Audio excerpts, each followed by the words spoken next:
আসসালামু আলাইকুম প্রিয় শিক্ষার্থীরা, আশা করি আল্লাহর রহমতে সবাই ভালো সুস্থ আছো। আমার কথা যদি ক্লিয়ার শোনা যায় একজন জানাও। স্যার, কথা শোনা যাচ্ছে?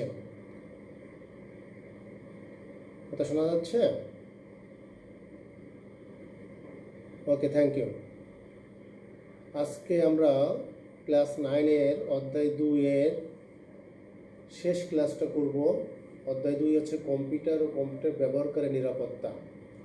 আজকে আমাদের ডিএলপিটা হচ্ছে গিয়ে পাইরেসি। এটার উপরে আমরা আজকে ক্লাস নিব। আজকে যেহেতু এই অধ্যায়ের শেষ ক্লাস, এই অধ্যায়ের উপরে আমরা একটা মূল্যায়ন করব যে কার কীরকম প্রস্তুতি হয়েছে বা কে কীরকম পারো। ক্লাসের দ্বিতীয় অংশে আমরা এটার একটা মূল্যায়ন নিব। তাহলে আজকে আমাদের ডিএলপি কি? পাইরেসি। আজকের লেসনটা শেষ হওয়ার পরে তুমি যে সমস্ত বিষয় সম্পর্কে জানতে পারবে সেটা হচ্ছে সফটওয়্যার পাইরেসি বিষয়টি বর্ণনা করতে পারবে, কপিরাইট আইনের গুরুত্ব ব্যাখ্যা করতে পারবে, ইন্টারনেটে তথ্যের অবাধ প্রবাহের দিকের সাথে নিরাপত্তার প্রয়োজনীয়তা ব্যাখ্যা করতে পারবে, কম্পিউটারে ট্রাভেল শুটিংয়ের গুরুত্ব ব্যাখ্যা করতে পারবে এবং কম্পিউটারের সাধারণ সমস্যা ট্রাভেল শুট করতে পারবে। এইগুলো বিষয়ে তুমি জানতে পারবে। ক্লিয়ার ব্যাপারটা? আজকে সিডাব্লিউটা হচ্ছে গিয়ে পেজ নম্বর তোমার 34 থেকে 43 পৃষ্ঠা। পেজ নম্বর 34 থেকে 43 পৃষ্ঠা। তোমরা সবাই আইসিটি ক্লাস 9-এর শিক্ষার্থীরা আইসিটির মূল বইটা বের করো। পেজ নম্বর 34 বের করো। এখান থেকে আমরা পড়া শেষ করব 43 পৃষ্ঠা পর্যন্ত। আজকের আমাদের সিডাব্লিউ টপিকগুলো হচ্ছে পাইরেসি, কপিরাইট আইনের প্রয়োজনীয়তা, তথ্য অধিকার ও নিরাপত্তা, সাধারণ ট্রাভেল শুটিং। এইগুলো হচ্ছে গিয়ে আমাদের আজকের সিডাব্লিউর আলোচ্য বিষয়। ক্লিয়ার ব্যাপারটা?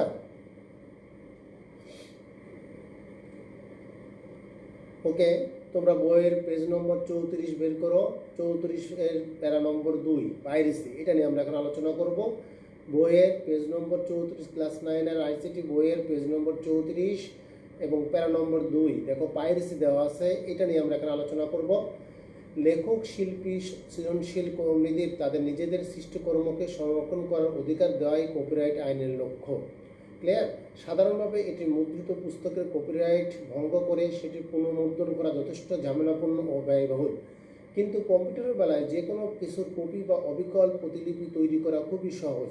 এজন্য এমনকি বিশেষজ্ঞ হওয়ার প্রয়োজন পড়ে না। এই কারণে কম্পিউটার সফটওয়্যার, কম্পিউটারে করা সৃজনশীল কর্ম যেমন ছবি, অ্যানিমেশন ইত্যাদির বেলায় কপিরাইট সংরক্ষণ করার জন্য বাড়তি ব্যবস্থা নিতে হয়। ক্লিয়ার ব্যাপারটা? যখনই প্রকৃত এরূপ কপিরাইট আইনের আওতায় কোনো কপিরাইট হোল্ডারদের অধিকার ক্ষুণ্ণ হয় তখন কপিরাইট বিঘ্নিত হয়েছে বলে ধরে নেওয়া হয়। এই ধরনের ঘটনাকে আমরা সাধারণভাবে পাইরেসি সফটওয়্যার বা পাইরেসি নামে অভিহিত করে থাকি। এটা কিন্তু পেজ নম্বর 34-এর প্যারা 2-এ এটা আছে। তোমরা খুব লাস্ট লাইনটা খুব গুরুত্বপূর্ণ, এটা খেয়াল করো। পেজ নম্বর 34 প্যারা 3-এ দেখো কি বলা আছে। কপিরাইট আইনের আওতায় সংশ্লিষ্ট উদ্যোক্তা, নির্মাতা ও প্রোগ্রাম তাদের কম্পিউটারের সফটওয়্যারের মেধাস্বত্ব সংরক্ষণ করতে পারে। ফলে তাদের অনুমতি ব্যতীত এই সফটওয়্যারের প্রতিলিপি করা বা সেটির পরিমার্জন করে নতুন কিছু সৃষ্টি করা আইনের দৃষ্টিতে অবৈধ হয়ে যায়। ফলে কপি বা নতুন সৃষ্টির আইনগত ভিত্তি আর থাকে না। কম্পিউটার সফটওয়্যারের পাইরেসি সোজা হলেও বিশ্বব্যাপী পাইরেসির প্রকোপ খুব বেশি একথা বলা যায় না। বড় বড় সফটওয়্যার কোম্পানিগুলো তাদের মেধাস্বত্ব সংরক্ষণ ও বিশ্বব্যাপী পাইরেসি রোধের জন্য বিজনেস সফটওয়্যার অ্যালায়েন্স নামে একটি সংস্থা রয়েছে। ঠিক আছে? এইটা খুব গুরুত্বপূর্ণ একটা লাইন। এই লাইনটা আন্ডারলাইন করে নাও। তোমার পেজ নম্বর 34 প্যারা নম্বর 3 লাইন নম্বর হচ্ছে তোমার 6। লাইন নম্বর 6 দেখো, বিজনেস অ্যালায়েন্স সফটওয়্যার, বিএসএ কি হয়, পূর্ণরূপ কি? Business software alliance. ঠিক আছে? এটা সংস্থাটি 2011 সালে প্রতিবেদনে বলা হয়েছে পার্সোনাল কম্পিউটার ব্যবহারের প্রতি 10 জনের মধ্যে 7 জনই পাইরেসি মুক্ত। এই 8 নম্বর লাইন, এটাও খুব গুরুত্বপূর্ণ। পেজ নম্বর 34 প্যারা নম্বর 3 লাইন নম্বর 8, এই লাইনটা আন্ডারলাইন করে নাও যে 2011 সালে প্রতিবেদনে বলা হয়েছে পার্সোনাল কম্পিউটার ব্যবহারের প্রতি 10 জনের মধ্যে 7 জনই পাইরেসি মুক্ত। এটা খুবই গুরুত্বপূর্ণ একটা লাইন। যেহেতু সফটওয়্যার পাইরেসি খুব সহজ, তাই এই হিসাব করাটা কঠিন বটে। বাংলাদেশের সফটওয়্যার পাইরেসি নিষিদ্ধ। ক্লিয়ার ব্যাপারটা? ওকে, পেজ নম্বর 34-এর কপিরাইট আইনের প্রয়োজনীয়তা তোমার এটা দেখো, প্যারা নম্বর 4। কপিরাইট আইনের সৃজনশীল কর্মের স্রষ্টাকে নির্দিষ্ট সময় পর্যন্ত তার সৃষ্টিকর্মের উপর মালিকানা বা স্বত্বাধিকার দেয়। ফলে কোনো সৃষ্টিকর্মের বাণিজ্যিক মূল্য থাকলে সেটি তার স্রষ্টাই পান, অন্যরা নন। যেহেতু প্রত্যেক মানুষের বেঁচে থাকার জন্য অর্থ প্রয়োজন, সেহেতু কবি, সাহিত্যিক, চলচ্চিত্র নির্মাতা, সফটওয়্যার নির্মাতা, ওয়েবসাইট ডিজাইনকারী সবার অর্থের প্রয়োজন। ঠিক আছে, এটা কিন্তু পেজ নম্বর 35-এর প্যারা নম্বর 1-এ আছে। তারা তাদের সৃজনশীল কর্মের সৃষ্টির জন্য পরিশ্রম, মেধা ও কখনো কখনো অর্থ বিনিয়োগ করেন। কাজেই সৃষ্টিকর্ম বিক্রি বা বিনিয়োগের মাধ্যমে তাকে তার বিনিয়োগের সুফল তুলতে দেওয়া উচিত বলে মনে করে অনেকেই। কপিরাইট আইনের আওতায় প্রাপ্ত আইনগত অধিকার তাদের সেই সুবিধা দেয়। যদি কোনো শিল্পী বা প্রোগ্রামার দেখতে পান যে তার দীর্ঘদিনের শ্রম ও মেধার ফসল অন্যরা কোনোরূপ স্বীকৃতি বা বিনিময় মূল্য ছাড়া উপভোগ বা ব্যবহার করছেন, তাহলে তিনি নিরুৎসাহিত হয়ে পড়েন। কপিরাইট আইনের কার্যকারিতা সৃজনশীল কর্মীদের নিরুৎসাহিত হওয়া থেকে রক্ষা করে। ক্লিয়ার ব্যাপারটা? আচ্ছা, পেজ নম্বর 35, প্যারা নম্বর 3। এখানে খুব গুরুত্বপূর্ণ কিছু টপিক আছে, এটা খেয়াল করো। তথ্য অধিকার ও নিরাপত্তা, পেজ নম্বর 35, প্যারা নম্বর 3। ক্লিয়ার ব্যাপারটা? ওকে। তথ্যের অবাধ প্রবাহ, জনগণের তথ্যের অধিকার নিশ্চিত করার লক্ষ্যে বিভিন্ন দেশের তথ্য অধিকার আইন বাস্তবায়িত হচ্ছে। গণপ্রজাতন্ত্রী বাংলাদেশের সংবিধানের চিন্তা, বিবেক, বাক স্বাধীনতা, তথ্য প্রাপ্তির অধিকার নাগরিকের অন্যতম অধিকার হিসেবে স্বীকৃত। যেহেতু জনগণ প্রজাতন্ত্রের সকল ক্ষমতার মালিক, জনগণের ক্ষমতায়নের জন্য তথ্য অধিকার নিশ্চিত করার জন্য 2009 সালে তথ্য অধিকার আইন এটা চালু হয়। এই লাইনটা খুবই গুরুত্বপূর্ণ। পেজ নম্বর 35, প্যারা নম্বর 3, লাইন নম্বর 5, এইটা আন্ডারলাইন করে নাও। 2009 সালে বাংলাদেশের তথ্য অধিকার আইন চালু হয়। কত সালে তথ্য অধিকার আইন চালু হয়? এটা খুবই গুরুত্বপূর্ণ, পরীক্ষা অনেকবার এসএসসি পরীক্ষা আসছে। এই লাইনটা তোমরা আন্ডারলাইন করে নাও। এই আইনের আওতায় কর্তৃপক্ষের নিকট হতে প্রত্যেক নাগরিকের তথ্য লাভের অধিকার রয়েছে এবং কোনো নাগরিকের অনুরোধের প্রেক্ষিতে সংশ্লিষ্ট কর্তৃপক্ষ তার তথ্য সরবরাহ করতে বাধ্য থাকেন। এই আইনের মাধ্যমে জনগণের তথ্য অধিকার নিশ্চিত করা হলে সরকারি, স্বায়ত্তশাসিত, সংঘবদ্ধ সংস্থা ও সরকারি, বিদেশি অর্থায়নের স্রষ্টা বা পরিচালিত বেসরকারি সংস্থার স্বচ্ছতা, জবাবদিহি বৃদ্ধি, দুর্নীতি হ্রাস, সুশাসন প্রতিষ্ঠিত হবে। ক্লিয়ার ব্যাপারটা? এগুলো আমাদের মনে রাখতে হবে। পেজ নম্বর 35, প্যারা নম্বর 4 দেখো, খুবই গুরুত্বপূর্ণ প্যারা। এখানে আইনের ফলে আমাদের রাষ্ট্রের অনেক গুরুত্বপূর্ণ তথ্যের একটা সুযোগ তৈরি করা হয়েছে বলে মনে করা হয়। কিন্তু প্রকৃতপক্ষে যে সকল তথ্যের গোপনীয়তার সঙ্গে রাষ্ট্রের নিরাপত্তার বিষয়টি জড়িত, সে সকল ক্ষেত্রে তথ্য অধিকার আইনের আওতায় তথ্য প্রকাশের বাধ্যতামূলক রাখা হয়নি। ক্লিয়ার ব্যাপারটা?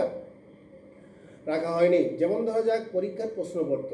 পরীক্ষার আগেই প্রশ্নপত্র প্রকাশের জন্য কোনো সংস্থাকে এই আইনের আওতায় বাধ্য করা হলে তা সম্পূর্ণ পরীক্ষা পদ্ধতিকে প্রশ্নবিদ্ধ করবে। ক্লিয়ার? যা কাঙ্ক্ষিত নয়। এই কারণে পরীক্ষার প্রশ্নপত্রের নিরাপত্তার জন্য অধিকার আইন সংরক্ষণ করে। এইভাবে অনেক প্রতিষ্ঠান কিছু আইন তোমার কিছু কৌশলগত, কারিগরি, বৈজ্ঞানিক তথ্য প্রকাশের ক্ষেত্রে প্রতিষ্ঠানের বাণিজ্যিক ক্ষতিগ্রস্ত হতে পারে। এরূপ ক্ষেত্রে সেই সকল তথ্য গোপন রাখাটাই আইনের লঙ্ঘন নয়। সবচেয়ে গুরুত্বপূর্ণ হলো, যদি কোনো তথ্য প্রকাশ করা হলে দেশের নিরাপত্তা, অখণ্ডতা, সার্বভৌমত্বের প্রতি হুমকি সৃষ্টি হয়, তাহলে এই আইনের আওতায় গ্রহণযোগ্য নয়। এই সকল ক্ষেত্রে আইনের 7ম ধারায় 20টি বিষয়ে আইনের আওতামুক্ত করা হয়েছে। পেজ নম্বর 35, প্যারা নম্বর 4, লাইন নম্বর 10, এটা আন্ডারলাইন করে নাও। এখানে দেখো আইনের 7ম ধারা 20টি বিষয়কে অন্তর্ভুক্ত করা হয়েছে। কয়টি বিষয়কে অন্তর্ভুক্ত করা হয়েছে? 20টি বিষয়কে অন্তর্ভুক্ত করা হয়েছে। ক্লিয়ার ব্যাপারটা? এটা গুরুত্বপূর্ণ একটা এমসিকিউ, এটা পরীক্ষায় আসার মতো। এখানে প্রথম যেটা আছে সেটা হচ্ছে তথ্য প্রকাশের ফলে মানুষের নিরাপত্তা, অখণ্ডতা, সার্বভৌমত্বের প্রতি হুমকি হতে পারে, এরূপ তথ্য প্রকাশ করা বাধ্য নয়। খ নম্বরে আছে দেখো, পেজ নম্বর 36, প্যারা নম্বর 1-এ, পররাষ্ট্রনীতির কোনো বিষয়ে যাহার দ্বারা বিদেশি রাষ্ট্রের অথবা আন্তর্জাতিক কোনো সংস্থা, আঞ্চলিক কোনো জোট বা সংগঠনের সহিত বিদ্যমান সম্পন্ন ক্ষুণ্ণ হতে পারে, এরূপ তথ্য কোনো বিদেশি সরকারের নিকট হতে প্রাপ্ত কোনো গোপনীয় তথ্য। ঠিক আছে? পরের পৃষ্ঠায় দেখো 4 নম্বরে, তথ্য প্রকাশের ফলে প্রচলিত আইনের প্রয়োগে বাধাগ্রস্ত হতে পারে এরকম অপরাধের তথ্য। ঠিক আছে? তারপরে হচ্ছে গিয়ে শেষেরটা কোনো ব্যক্তির আইন দ্বারা সংরক্ষিত গোপনীয় তথ্য বা জাতীয় সংসদের বিশেষ অধিকার হানির কারণ হতে পারে এরকম তথ্য, এরকম 20টা তথ্য দেওয়া আছে। এই 20টা তথ্য তোমার জানতে হবে, এটা বইতে দেওয়া আছে, সুন্দর করে এগুলো জানতে হবে। হ্যাঁ, পরীক্ষায় এরকম আসতে পারে নিচের কোনটি তথ্যের অধিকার আইনের অন্তর্ভুক্ত হবে না, এরকম দিয়ে একটা দিয়ে দিল জাতীয় সংসদের বিশেষ অধিকার আইনের কারণ হতে পারে এরূপ তথ্য, তোমার তখন এটা অ্যান্সার করতে হবে। সুতরাং এখান থেকে পরীক্ষায় প্রশ্ন আসতে পারে, খুব গুরুত্বপূর্ণ একটা প্যারা এটা, পেজ নম্বর 36, ঠিক আছে, এটা খুবই গুরুত্বপূর্ণ। ক্লিয়ার? আচ্ছা, এরপরে দেখো পেজ নম্বর 37-এ শেষে আরও দুটো প্রার্থী দেওয়া আছে, পয়েন্ট দেওয়া আছে। পরীক্ষার প্রশ্নপত্র, পরীক্ষার তথ্য নম্বর সম্পর্কিত আগাম তথ্য, মন্ত্রী পরিষদ বা ক্ষেত্রমতো উপদেষ্টা পরিষদের বৈঠকের উপস্থাপনীয় সার সংক্ষেপ, আনুষঙ্গিক দলিলাদি, এইরূপ বৈঠকের আলোচনা ও সিদ্ধান্ত সংক্রান্ত কোনো তথ্য, এইগুলো কিন্তু প্রকাশ করতে সরকার বাধ্য নয়, এগুলো খেয়াল রাখতে হবে। তবে শর্ত থাকে যে মন্ত্রী পরিষদ বা ক্ষেত্রমতো উপদেষ্টা পরিষদের কর্তৃপক্ষ কোনো সিদ্ধান্ত গৃহীত হবার পর অনুরূপ সিদ্ধান্তের কারণ বা যে সকল বিষয়ের উপরে ভিত্তি করিয়া সিদ্ধান্ত গৃহীত হয়েছে উহা প্রকাশ করা যাইবে। আর শর্ত থাকে যে এই ধারার অধীন তথ্য প্রদান স্থগিত রাখিবার ক্ষেত্রে সংশ্লিষ্ট কর্তৃপক্ষের তথ্য কমিশনের পূর্ব অনুমোদন গ্রহণ করিতে হইবে। কাজে দেখা যায় যে তথ্য অধিকার আইন জনগণের তথ্য পাবার পথ উন্মুক্ত ও সহজ করলে সেক্ষেত্রে রাষ্ট্র প্রতিষ্ঠান ও ব্যক্তির নিরাপত্তা বিঘ্নিত হতে পারে, সেসব ক্ষেত্রে তথ্যের নিরাপত্তা সংরক্ষণ করে। ক্লিয়ার ব্যাপারটা? এবার পেজ নম্বর 37-এ আমাদের প্যারা নম্বর 2-3-এ আমরা আলোচনা করব। এখানে খুব গুরুত্বপূর্ণ একটা টপিক আছে। টপিকটা হচ্ছে গিয়ে সাধারণ ট্রাভেল শুটিং। ট্রাভেল শুটিং মানেটা হচ্ছে তোমার কোনো কম্পিউটার বা অন্যান্য ইলেকট্রনিক যন্ত্রপাতি কোনো ত্রুটি হলে কীভাবে তুমি এটাকে সারবে তার নিয়মকানুন, ঠিক আছে। যার ইলেকট্রনিক বা যন্ত্র ব্যবহার করা অথচ কোনো একটা সেটি বিগড়ে যায়নি বা ব্যবহারের ক্ষেত্রে সমস্যা তৈরি করেনি এমন অভিজ্ঞতার মানুষ পৃথিবীতে বিরল।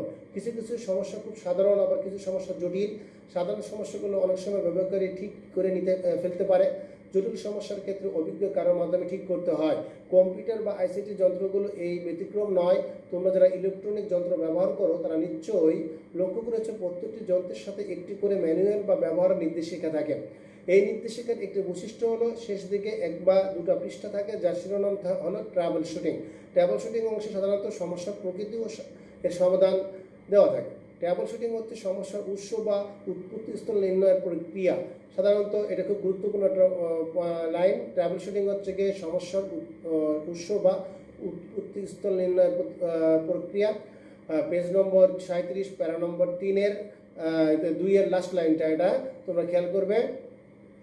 3-এর প্রথম লাইনটা, এটা সাধারণ কিছু প্রশ্ন উপস্থাপন করা হয় এবং পাশাপাশি সমাধান দেওয়া থাকে। ব্যবহারকারী তারা সমস্যাগুলোকে প্রকৃতি অনুযায়ী সমাধান অনুসরণের মাধ্যমে বেশিরভাগ ক্ষেত্রে সমস্যার সমাধান করতে পারে। ক্লিয়ার ব্যাপারটা? কোনো সমস্যা হলে মেসেজে জানিও। বোঝা যাচ্ছে তো? আচ্ছা, খেয়াল করো, এখানে তোমাদের বইতে প্রায় 16-17টা ট্রাভেল শুটিং দেওয়া আছে। প্রথম ট্রাভেল শুটিং হচ্ছে কি, তোমার সিস্টেম চালু হচ্ছে না, হ্যাঁ, তোমার কম্পিউটার চালু হচ্ছে না, তো তুমি কী করবে, সমাধানটা কীভাবে করবে? অনেকগুলো স্টেপ বাই এই কাজগুলো করতে হয়। প্রথম কাজটা হচ্ছে কি, মেইন পাওয়ার কেবল সংযোগটি লুজ আছে কিনা বা ঢিলা কিনা এটা চেক করতে হবে। মেইন বোর্ডে পাওয়ার আছে কিনা এটা দেখতে হবে। মেইন বোর্ড যদি পাওয়ার না আসে, পাওয়ার সাপ্লাই ইউনিট পরিবর্তন করতে হবে, হ্যাঁ, বোর্ডে যদি পাওয়ার না পায় আর কি। তারপরে যদি না হয় স্থানীয় একটা সার্ভিস সেন্টারে নিয়ে যেয়ে অভিজ্ঞ লোকদের এটা সংশোধন করে নিতে হবে।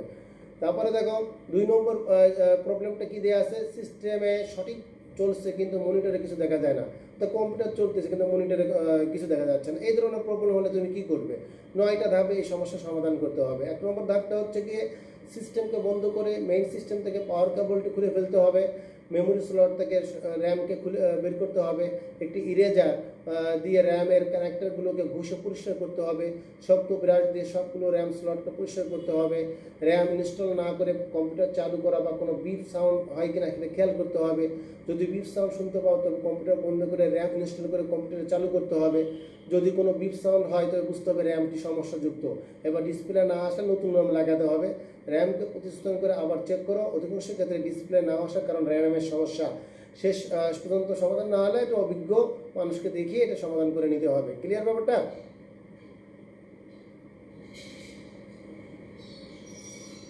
ওকে।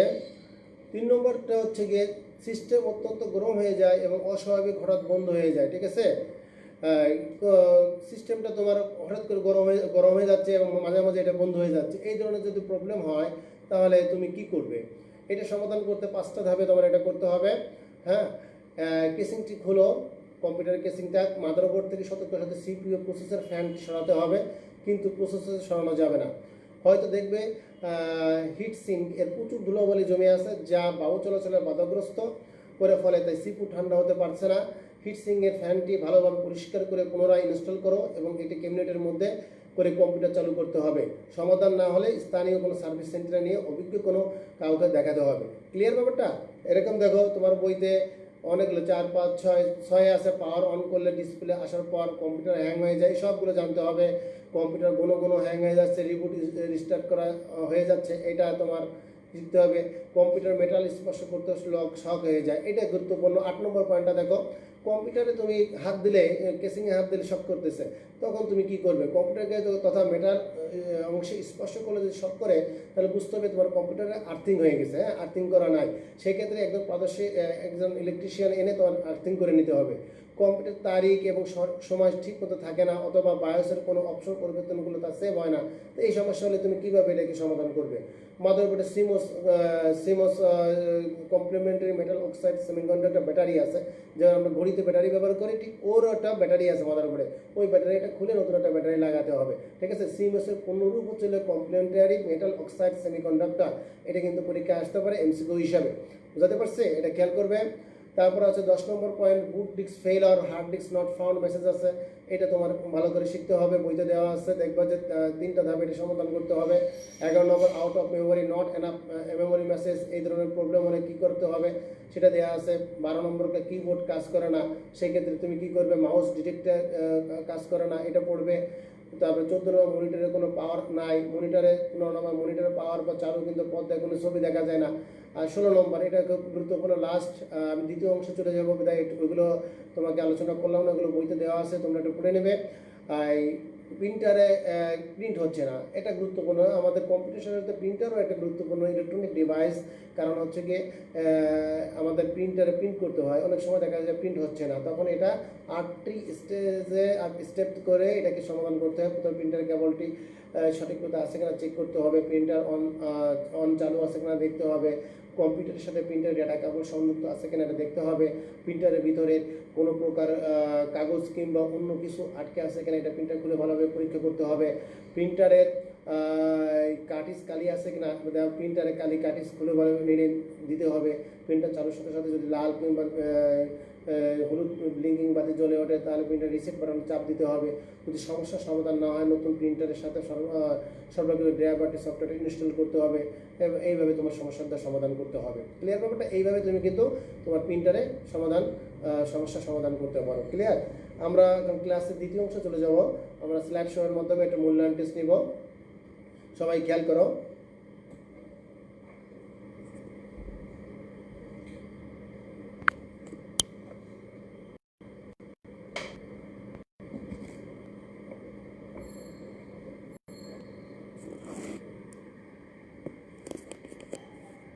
প্রিয় শিক্ষার্থীরা,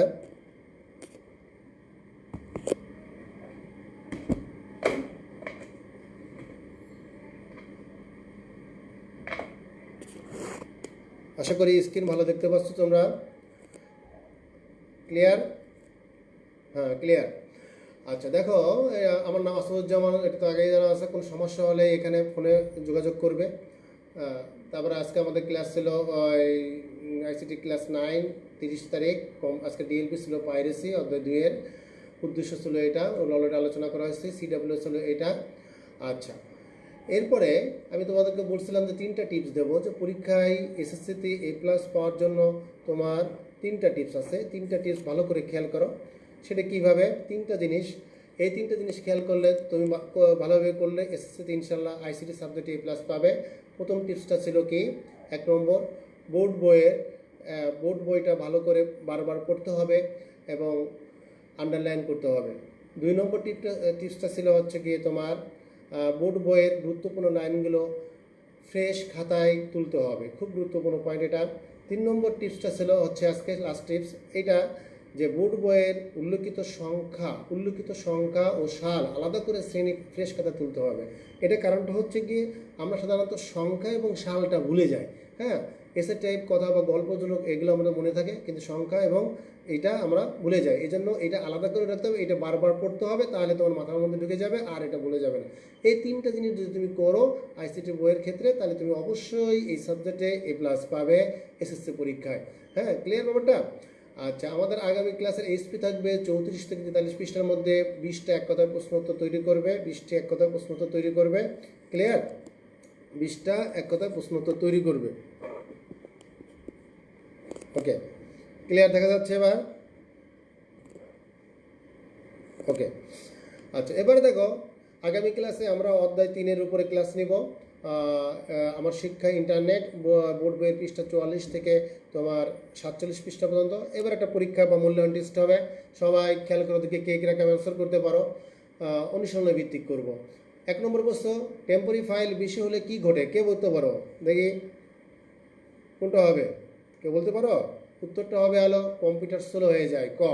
ক্লিয়ার ব্যাপারটা? 2 নম্বর প্রশ্নটা দেখো, সিডি ডিভিডি ও পেনড্রাইভ থেকে সফটওয়্যার ইনস্টল করতে গেলে কোন প্রোগ্রাম চালু করতে হয়? উত্তর কে বলতে পারে দেখি? ওকে, উত্তরটা হচ্ছে কি খ, অটোরান প্রোগ্রাম চালু করতে হয়। ক্লিয়ার ব্যাপারটা? 3 নম্বর প্রশ্নটা দেখো, কোনটি আধুনিক পৃথিবীর সম্পদ, কে উত্তর বলতে পারে দেখি? খ, উত্তর ক, তথ্য। ক্লিয়ার ব্যাপারটা? এবার দেখো 4 নম্বর প্রশ্ন, সফটওয়্যার ইনস্টল করতে তোমার অবশ্য কি দেখতে হবে? হার্ডওয়্যারে সেটি সাপোর্ট করে কিনা, তারপরে অ্যান্টিভাইরাস সফটওয়্যার বন্ধ করা হয়েছে কিনা, তারপরে অ্যাডমিনিস্ট্রেশন অনুমতি আছে কিনা। ক্লিয়ার? এই তিনটাই আমার উত্তর হবে। ক্লিয়ার? এই তিনটাই আমার উত্তর হবে।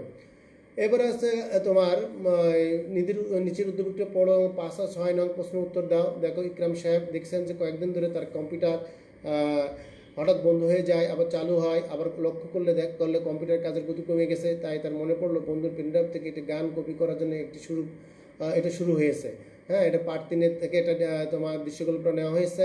কম্পিউটারের এই অবস্থানে কোনটি দায়ী হতে পারে? উত্তরটা কি হবে? Virus software. ক্লিয়ার ব্যাপারটা? 6 নম্বর প্রশ্ন কি, এর ফলে ইকরাম সাহেবের কম্পিউটারে কী ধরনের পরিবর্তন হয়েছে? অপ্রত্যাশিত কোনো বার্তা পরিবেশন আসতে পারে, তারপরে রাখা ফাইলগুলো আকার বড় হয়ে যেতে পারে, মেমোরি কম দেখাতে পারে। তাহলে উত্তর কী হবে? তিনটাই উত্তর হবে ঘ, 1, 2, 3। ক্লিয়ার ব্যাপারটা? এই হচ্ছে গিয়ে বিষয় আজকের। তোমরা ভালোভাবে প্রস্তুতি নেবে। বোর্ড বইয়ের পৃষ্ঠা 34 থেকে 43-এর মতো গুরুত্বপূর্ণ লাইন আমরা ক্লাসে আলোচনা করছি এবং বলে দিয়েছি যে এই লাইনগুলো তোমরা ভালো করে পড়বে। ঠিক আছে? সবাই আল্লাহর রহমতে সবাই ভালো থাকবে, সবাই সবার জন্য দোয়া করবে। ঠিক আছে? আর আগামী ক্লাসের জন্য প্রস্তুতি নেবে। আর এই ক্লাসের বইয়ের লাইনগুলো, গুরুত্বপূর্ণ লাইনগুলো যেগুলো আমি বললাম, আন্ডারলাইন করে সুন্দর করে ফ্রেশ খাতা তুলে ফেলবে। তাহলে ওই 3টে টিপস অনুযায়ী তুমি যদি পড়াশোনা করো, তাহলে তুমি ইনশাল্লাহ A+ পাবে। ক্লিয়ার? সবাইকে বুঝতে পারছো? সবাইকে ধন্যবাদ জানিয়ে আজকে ক্লাস এখানে শেষ করছি। সবাই ভালো থেকো। আল্লাহ হাফেজ।